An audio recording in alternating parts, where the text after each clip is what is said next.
PC인베스트 피셔입니다. 중국은 지난 2009년부터 디스플레이 산업 육성을 위해 OLED 생산 설비에 대한 수입 관세 면제 정책을 시작으로 OLED 관련 설비, 투자 등을 전폭적으로 지원하였습니다. 이에 따라 BOE, CSOT, 티안마, 비자녹스 등의 기업들이 5세대를 넘어서 6세대 OLED 패널을 생산하거나 예정인 수준에 다다르고 있습니다. 그러나 2009년부터 시작된 중국 정부의 과도한 디스플레이 육성 지원은 테크와 무관한 업종을 영위하던 기업들이 보조금을 받기 위해서 디스플레이 라인을 투자하거나 신규 설비를 증설후 가동조차 하지 않고 보조금만 편취하는 기업들의 증가를 불러옵니다. 이에 따라 2017년 이후 중국 정부는 각종 혜택과 지원을 축소하기 시작합니다.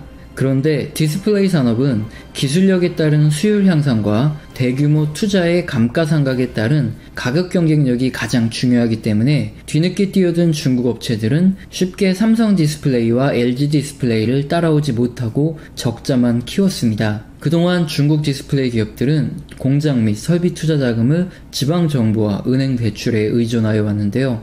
그러나 정부의 지원이 줄어들면서 대출길이 막히기 시작했고 2017년 이후 중국 기업들의 디스플레이 설비 투자 계획은 월간 37.7만 장을 생산할 수 있는 설비를 갖추는 것이었지만 2018년에는 월간 4.7만 장만 추가하는 수준으로 크게 감소합니다. 그러나 올해 2019년 중국 정부는 디스플레이 지원을 다시 시작하고 있습니다. 이유는 미국의 제재로 반도체 부분의 육성이 사실상 불가능해졌기 때문입니다. 미중 무역 분쟁으로 미국은 중국의 반도체 장비 수출을 제한하였고 중국 국유 반도체 업체 푸첸진화와 대만의 UMC가 미국 마이크론의 기술을 절취하였다고 판단하여 해당 기업들에 대한 미국 수입 금지 조치와 기술 이전을 봉쇄하였습니다. 반도체 주요 장비 및 소재의 수입이 중단되면서 사실상 중국 정부는 반도체 산업의 육성이 불가능하기 때문에 2019년부터 미국과 분쟁이 다소 적은 디스플레이 산업을 육성하는 방향으로 정책을 선회하였습니다. 중국이 투자를 하면서 우리나라 디스플레이 산업을 금방 따라잡을 것이라는 말이 많습니다. 중국 정부는 디스플레이 자금률을 70%까지 끌어올릴 계획이기 때문에 자국 기업의 제품을 사용하기 시작하면 중국 수출이 감소할 수 있는 부분에서 100% 틀린 말은 아닐 수 있습니다. 하지만 반도체 및 디스플레이 산업은 후발 업체들이 따라오면 선발 업체들의 기술은 더욱 앞서 나가며 수율과 초기 투자에 의한 감가상각 등으로 가격 차이가 크게 벌어지기 때문에 역사적으로 선두의 몇몇 업체들이 살아남았고 나머지 업체들은 도산하거나 인수합병되었습니다. 오늘은 중국 정부의 전폭적인 디스플레이 육성에도 불구하고 중국 기업들이 실제로 어느 정도 OLED 패널에서 삼성 디스플레이와 LG 디스플레이를 따라올 수 있을지 막연한 미래의 소설이 아닌 현실적인 내용을 알아보겠습니다. 먼저 BOE는 중국 최대 디스플레이 업체로 주요 고객사는 화웨이, 오포, 비보, 샤오미 등입니다. 중국 기업 중에서 구형의 LCD 패널이 아닌 플렉서블 OLED 패널을 의미 있는 수준으로 생산할 수 있는 유일한 기업입니다.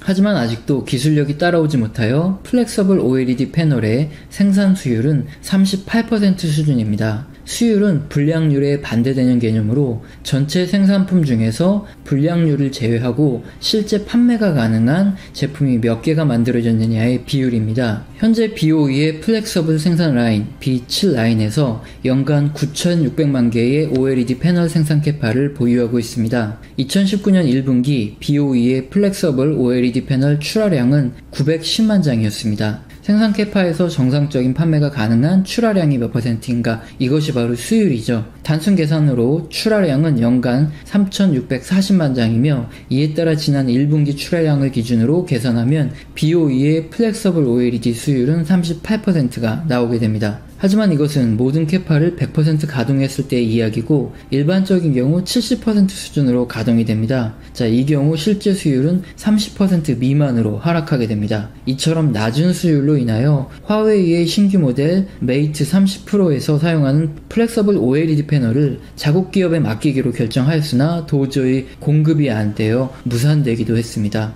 하지만 애플은 BOE를 전폭적으로 밀어주고 있으며 자사의 OLED 패널의 일부 물량 물량을 BOE에 할당하기로 예정된 상황입니다. 이에 따라 BOE의 B11 라인은 애플 전용 라인으로 시험 가동 중에 있습니다. 자, 왜 이렇게 애플은 BOE를 밀어주는 것일까요? 자, 이유는 삼성전자가 소형 플렉서블 OLED 패널에서 세계 시장을 과점하고 있기 때문입니다. 애플은 그동안 갑의 입장에서 여러 개의 벤더를 두고 부품 단가를 인하하는 갑질을 해왔으나 OLED 패널은 삼성 디스플레이에서 제품을 쓸 수밖에 없어서 의뢰 입장입니다. 애플은 패널의 단가를 낮추기 위해서 삼성 디스플레이 외에 경쟁적으로 패널을 공급할 수 있는 기업을 만들어야 하는 것이고 손실을 감내하면서까지 BOE를 밀어주는 것입니다. 자, 그러나 이러한 애플의 전폭적인 지원에도 현실적으로 2020년까지도 플렉서블 OLED 패널을 원활히 공급하는 것은 불가능할 것이라는 전망이 많습니다.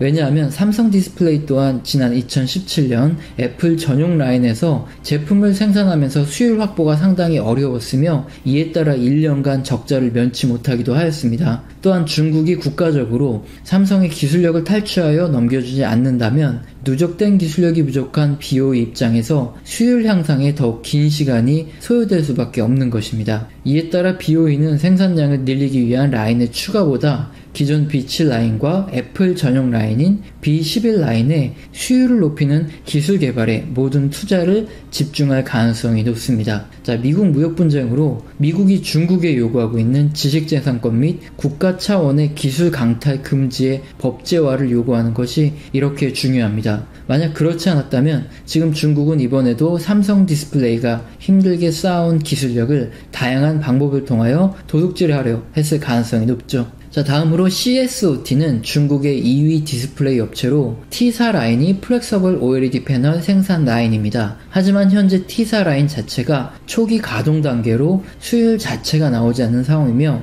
샤오미의 플렉서블 패널을 공급할 것으로 예상되어지고 있으나 아직 기술력이 한참 부족하여 확정조차 되지 않았습니다. 자, 다음으로 중국 3위의 디스플레이 업체인 티안마는 5.5세대와 6세대 OLED 라인을 가지고 있으며 플렉서블 이전 단계인 리지드 OLED 패널을 생산 중에 있습니다. 현재 플렉서블 라인의 수율은 10% 미만으로 공급 업체조차 찾지 못한 단계입니다. 비자녹스 또한 마찬가지입니다. 현재 V2 라인에서 플렉서블 OLED 패널을 생산하지만 역시 수율은 10% 미만입니다. 이처럼 중국의 디스플레이 업체들은 정부의 전폭적인 지원 및 애플의 지원에도 불구하고 아직 플렉서블 OLED 패널의 수율조차 맞추지 못하는 상황입니다. 시간이 지나면 일정 수준까지 수율이 올라올 수 있겠지만 삼성전자는 플렉서블 OLED를 넘어 QD LED를 준비하고 있습니다. 차세대 패널이라 불리는 QD 디스플레이는 퀀텀 닷이라는 양자점의 나노미터 단위의 반도체 결정으로 자체적인 빛을 내며 OLED보다 월등한 성능을 가진 것으로 평가됩니다. 퀀텀 닷의 입자 크기가 작으면 짧은 파장으로 파란색의 빛을 띠고 반대로 입자 크기가 크면 붉은색을 띠며 나노미터 단위로 조절하면 더욱 미세한 색을 표현할 수 있는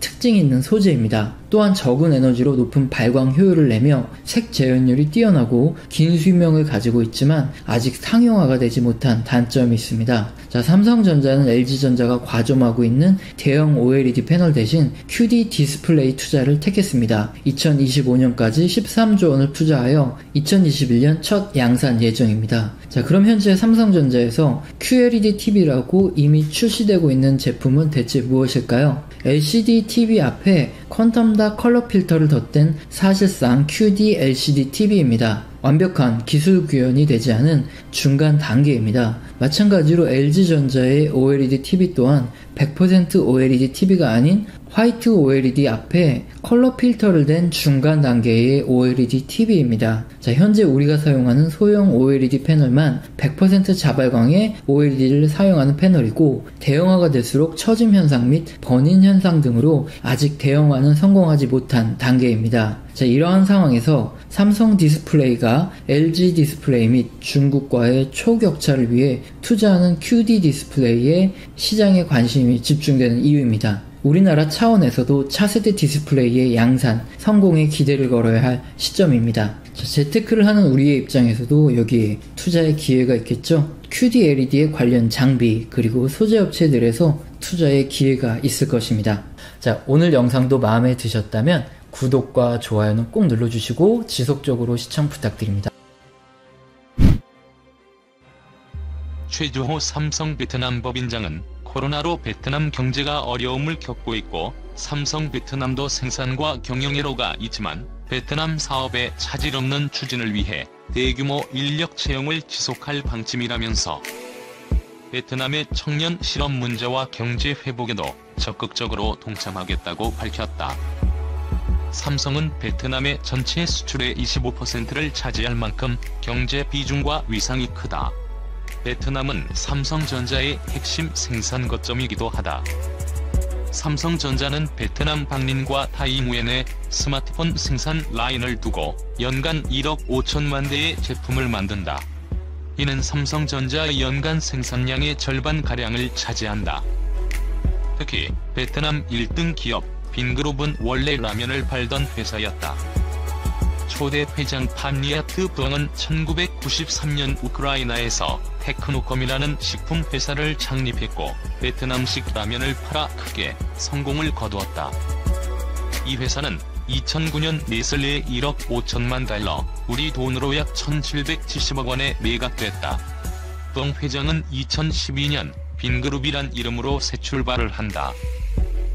국에 삼성 레미안이 있다면 베트남에는 빈홈이 있다. 빈그룹은 부동산 개발로 큰 돈을 벌었다. 부엉 회장에게는 베트남의 트럼프라는 별명이 붙었다. 부동산으로 입지를 다진 그는 사업 분야를 유통과 레저 등으로 확장한다. 현재 빈그룹은 48개 계열사를 거느리고 있다. 건설과 유통 이외에도 학교, 병원까지 사업 분야를 확대했다. 최근에는 스마트폰 사업과 자동차 산업에도 진출했다.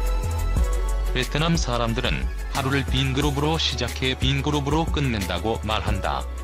그만큼 빈그룹이 베트남에 끼치는 영향력은 막강하다. 빈그룹은 지난해 베트남 500대 기업 중 6위에 올랐다. 국영기업을 제외하면 실질적으로 1위로 베트남 최대 민간기업이다. 주식시장 시가총액의 약 23%를 빈그룹이 차지하고 있다. 2018년에 약 6조 4천억 원의 매출액을 달성했다. 2019년 상반기 세후 순이익은 전년 동기 대비 89.5% 증가한 3조 3천억 동을 기록했다. 한국과의 GDP 차이를 고려하자면 엄청난 실적이다. 포브스는 지난해 부엉 회장의 재산을 82억 5천만 달러로 추정하며 그를 세계 200대 부호 순위 195위에 올렸다. 한화그룹과 SK그룹은 빈그룹 지주사 지분을 사들이기도 했다. 한국 언론은 빈그룹을 종종 베트남의 삼성이라고 부른다. 단순히 쉽게 설명하려고 붙인 수식어만은 아니다. 빈그룹이 라면 장사로 사업을 시작했다면 삼성은 별표 국수를 팔던 작은 회사였다. 빈그룹처럼 삼성도 식품으로 시작해 유통, 건설 등으로 사업을 확대했다. 이후 삼성은 제조업에 역량을 총동원했고 전세계 메모리 반도체의 절반 가까이를 공급하는 글로벌 제조 대기업이 되었다. 빈그룹은 현재 스마트폰과 자동차 제조업에 총력을 기울이고 있다. 조스터드웰의 저서 아시아의 힘에서는 2차 대전 후 비슷한 상황에 놓였던 동아시아 국가들을 두 그룹 한국, 일본, 대만, 중국을 포함한 동북아와 태국, 말레이시아, 인도네시아, 필리핀을 포함한 동남아로 나눈 뒤 어떤 차이가 동북아 국가들의 강력한 경제 성장을 견인했는지 설명한다. 책에 따르면 동북아 국가들은 국가 주도의 농업 육성을 통해 잉여 생산을 얻은 뒤 이 잉여분을 토대로 제조업을 육성한다. 정부는 육성 기업들을 수출 시장으로 내몰면서 동시에 인프라 구축과 세제 혜택, 금융 지원 등을 아끼지 않는다. 정부의 지원 아래 성장한 수출 기업들은 경공업에서 중공업으로 다시 첨단 산업으로 부가가치를 높여간다. 육성된 대기업에 납품하는 하도급 업체들의 기술력도 덩달아 발전하며 고부가가치 기업으로 성장한다. 한국과 대만은 고성장하는 아시아의 대표 신흥국이었다. 대만은 한때 한국보다 1인당 GDP가 높은 나라였지만 지금은 역전된 지 오래다. 이 두 나라를 가른 것은 수출 규율이었다. 한국의 독재 정권은 기업들을 국제시장으로 강하게 내몰며 글로벌 경쟁력을 확보하게 만들었지만 대만의 수출 규율은 한국만큼 강하지 않았다. 결국 한국은 삼성, 현대차, LG, CJ 같은 글로벌 대기업을 탄생시킬 수 있었지만 대만의 실적은 한국에 미치지 못했다. 동남아의 여러 국가들은 동북아 국가들과 다른 길을 걸었다. 동남아의 유명 대기업들은 수출을 통해 국제 경쟁력을 확보하기보다는 폭넓은 내수 시장을 바탕으로 안정적인 성장을 기획했다. 시도가 없었던 것은 아니다. 1980년대 말레이시아는 정부 차원에서 프로톤이라는 국영 자동차 회사를 만들었지만 지속적인 적자로 결국 중국에 매각됐다. 태국은 1960년대부터 일본산 자동차 생산기지로 자리를 잡으며 현재 전세계 12대 자동차 생산국이 됐지만 자국 생산기업을 만들어내진 못하고 있다. 현재 대부분의 아세안 제조기업들은 동북아 제조대기업 국가들의 납품업체에 그치고 있다. 빈그룹의 방향이 흥미로운 것은 이 때문이다. 빈그룹은 철저히 내수 시장만을 공략하는 기업이었다. 부동산을 개발하고 유통망을 확보했다. 베트남 전역에 빈홈을 지었고 여기에는 대형 쇼핑몰을 입점시켰다. 베트남 곳곳에는 빈그룹의 유통 인프라가 깔려 있었다. 이런 인프라는 자원이 된다. 미국에 진출한 삼성전자가 현지 유통업체 베스트바이의 눈치를 봐야 하는 것과 비슷하다. 따라서 유통을 확보한 기업이 제조 역량까지 갖춘다면 이미 깔린 자사의 유통망에 쉽게 물건을 뿌릴 수 있고 광역적인 홍보와 판촉도 진행할 수 있다. 빈그룹의 계열사 빈스마트는 2019년 3월 VSMART를 선보이며 스마트폰 시장에 본격 진입했다. 이는 빈그룹의 변화를 알리는 본격적인 신호였다. 응 회장의 측근으로 경영의 중심축을 맡고 있는 응우옌피엣광 부회장은 빈그룹이 향후 10년 안에 기술과 산업을 핵심 기반으로 하는 기업으로 성장할 것이라며 선언했다. 빈스마트의 시장 점유율은 2019년 기준 6%였다. 애플 선호도가 높으며 삼성전자 휴대폰 제조 공장이 서 있는 나라를 고려하면 또 빈스마트가 시장에 본격적으로 뛰어든 지 1년여밖에 되지 않는다는 것을 고려하면 고무적인 성과다. 하지만 자세히 들여다보면 실상은 다르다. 작년 10월까지 빈스마트의 시장 점유율은 2%에 불과했다. 현지에서 거의 먹혀들지 않고 있던 상황이었다. 빈스마트는 작년 8월 출시한 자사의 VSMART 라이브를 2달 만에 반값으로 할인했다. 또 빈그룹의 고급 아파트를 구입한 고객들에게 무료로 스마트폰을 지급했다. 올 초까지 무료 스마트폰을 지급받는 빈홈지의 부동산 고객들은 10만여 명에 이를 것으로 추산된다. 빈스마트는 시장 점유율을 4%피 끌어올리기 위해 엄청난 출혈을 감수했다. 이런 상황에서 빈그룹은 시장이 쉽게 받아들이기 힘든 결정까지 내린다.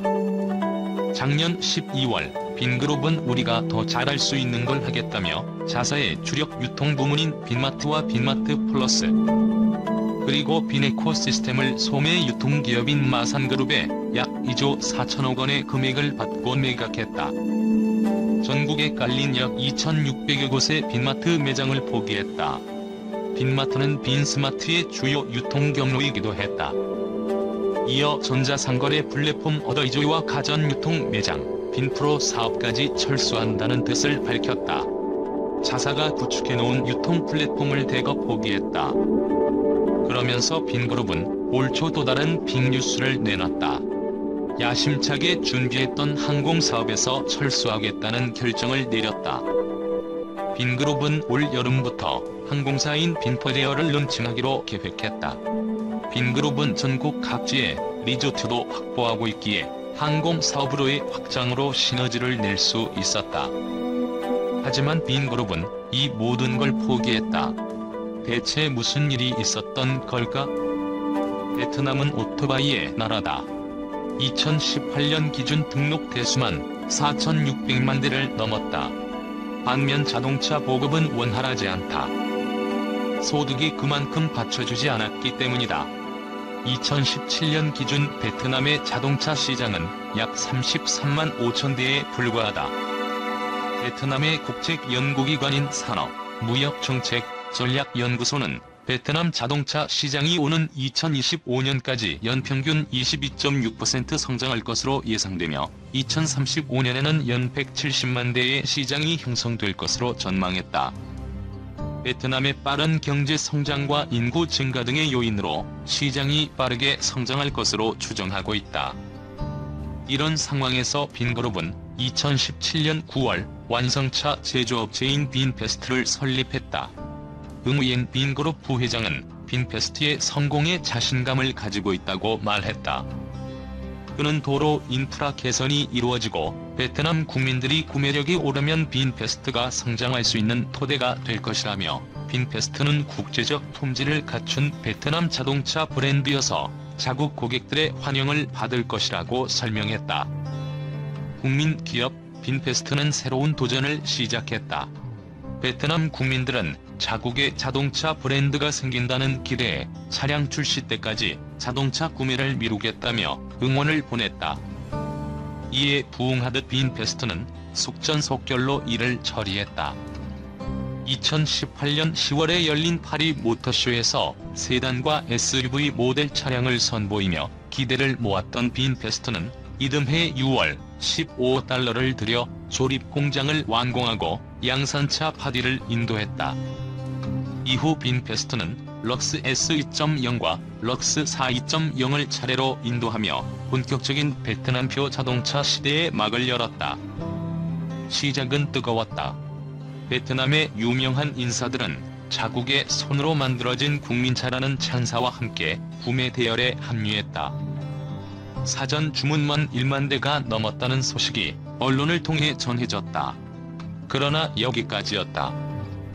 빈페스트는 생산 첫 해에 25만 대의 차량을 판매한다는 계획을 내세웠지만 도로에서 빈페스트 차량은 보이지 않았다.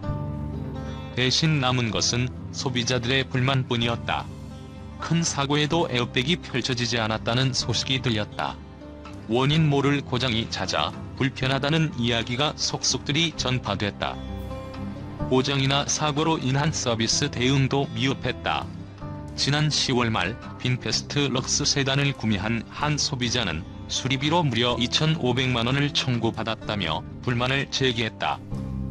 전국적인 정비 네트워크와 부품 공급망이 구축되지 않은 데다 빈페스트 차량에 대한 정비 교육이 제대로 되지 않은 데서 문제가 터져나왔다. 소비자들은 빈페스트가 아직 구매하기 적당한 제품이 아니라고 판단하고 있었다. 대외 여건도 그리 좋지는 않았다. 2018년부터 아세안 역내 관세가 사실상 폐지되면서 수입차 가격이 저렴해졌다. 품질 좋은 외제차를 탈 수 있는 베트남 국민 입장에서 빈페스트 차량 구입은 치르기 비싼 애국심이었다. 하이테크 산업 진출이 초래한 유동성 위기. 작년 3분기까지의 빈그룹 매출은 92조 7,400억 동으로 우리 돈 4조 7,100억 원가량이다. 전년 같은 기간 대비 10% 늘었다. 매출 성장을 견인한 곳은 주력 사업인 부동산이다. 매출의 절반인 49조 5천억 동을 올렸다. 유통사업의 실적도 크게 올랐다. 편의점 체인인 빈마트 플러스의 매출은 전년 대비 88% 증가한 9조 6,400억 동을 기록했다. 하지만 제조업의 실적은 매우 나빴다. 제조업 분야 매출액은 4조 5천억 동, 영업 손실은 4조 6,900억 동으로 매출액보다 영업 손실액이 더 컸다. 빈페스트의 적자액은 작년 기준 지난해 2,730억 동에서 올해 9월 현재 1조 597억 동으로 5배 이상 대폭 늘어났다. 신용평가사 SP는 빈그룹 부채 총액이 작년에 130조 동을 넘어섰고 2020년이면 155조 동에 달할 것으로 예상했다. SP는 빈그룹의 자동차 사업 진출에 대해 막대한 초기 투자금이 들어가는 데다 사업 초기에는 손실이 발생할 가능성이 높다고 평가하며 투자 전망을 안정적에서 부정적으로 하향 조정했다. 빈그룹의 또 다른 신용평가사인 피치는 지난 7월부터 빈그룹에 대한 신용평가를 하지 않겠다고 밝혔다. 빈그룹이 피치가 요구한 객관적 재무자료 제출 거부했기 때문이다. 피치는 이미 2018년부터 빈그룹의 투자 전망을 부정적으로 하향 조정한 바 있다. 전문가들은 빈그룹의 재무 상태를 의심하고 있다.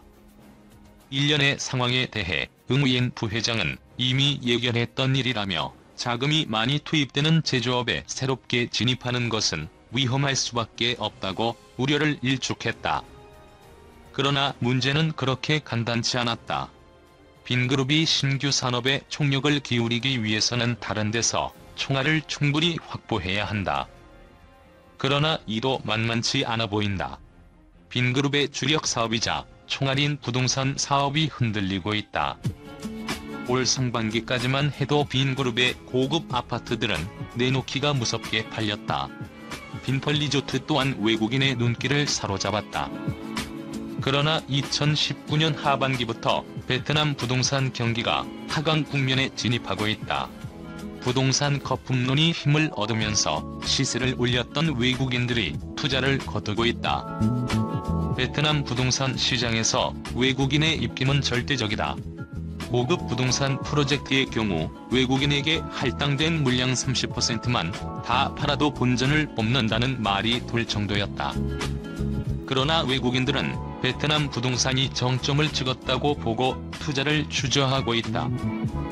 판매 수수료 인하에도 불구하고 여전히 미분양 상태인 하노이 빈홈즈 스마트시티가 대표적이다. 베트남에서 건설사를 운영 중인 김용희 코스카 대표는 하노이 스마트시티가 빈그룹의 발목을 잡고 있다는 소문이 커지고 있다며 신규 사업들이 제때 자리를 못 잡다 보니 자금 운용이 힘든 것으로 알고 있다고 밝혔다. 이런 상황을 놓고 봤을 때 베트남의 유통사업 정리나 항공산업 진출 철회는 심상치 않아 보인다. 빈그룹은 기술, 산업 분야에 집중하기 위해 성장 전략을 변경하기로 결정했다고 설명했지만 시장은 빈그룹이 하이테크 산업 진출로 인해 유동성 위기가 발생한 것으로 추측하고 있다. 빈페스트는 베트남 내수 시장 점유율 확대를 단기 목표로 잡았다. 하지만 빈페스트의 목표는 여기에 그치지 않았다. 장기적으로는 내수 시장을 바탕으로 글로벌 수출 기업으로 탈바꿈하는 데 목표가 있었다. 그러나 고부가가치 사업으로의 이행이 쉬운 일은 아니다. 특히 자동차 산업은 복잡한 제조 공정, 품질을 유지할 만한 기술력, 원가 절감 노하우, 사후관리 등이 제대로 맞물려 들어가지 않으면 안착하기 쉽지 않다. 한국의 대표 기업 삼성도 95년에 오랜 수건 사업이었던 자동차 산업에 진출했지만 97년에 터진 금융위기를 버티지 못하고 철수했다. 당시 삼성은 지금의 빈그룹보다 훨씬 큰 기업이었다. 하지만 빈그룹은 자동차 산업을 쉽게 포기하지 않을 것이다. 여기에는 빈그룹뿐만 아니라 베트남 전체의 이해관계도 걸려있기 때문이다. 앞서 아시아의 힘에서 소개했듯 개발도상국이 한 단계 더 높은 국가로 도약하기 위해서는 수출에 역량을 집중해야 하고 이를 소화할 제조 대기업을 육성해야 하며 이 대기업을 중심으로 산업 생태계가 구축되어야 한다. 한국은 그 과정을 소화했고 삼성과 현대 같은 글로벌 대기업을 배출했다.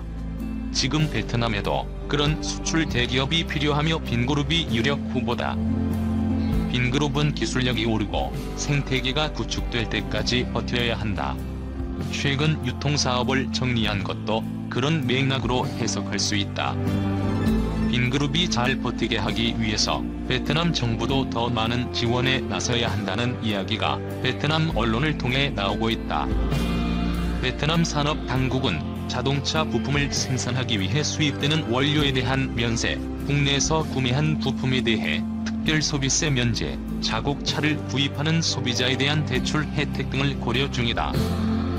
빈그룹의 위기가 장기적으로 이어지지는 않을 것이라는 게 전문가들의 일반적인 의견이다. 단기적으로 위기를 겪고 있지만 그 방향이 틀리지 않았다는 것을 의미한다. 베트남의 소득 수준은 계속 높아질 것이고 자동차 수요는 계속 늘어날 것이다. 베트남 정부는 빈그룹에 대한 가능한 한 최대의 지원을 할 것이고 빈그룹은 생존을 위해 발버둥을 칠 것이다. 그러나 만약 이 프로젝트가 실패하고 빈그룹에 큰 위기가 닥쳐온다면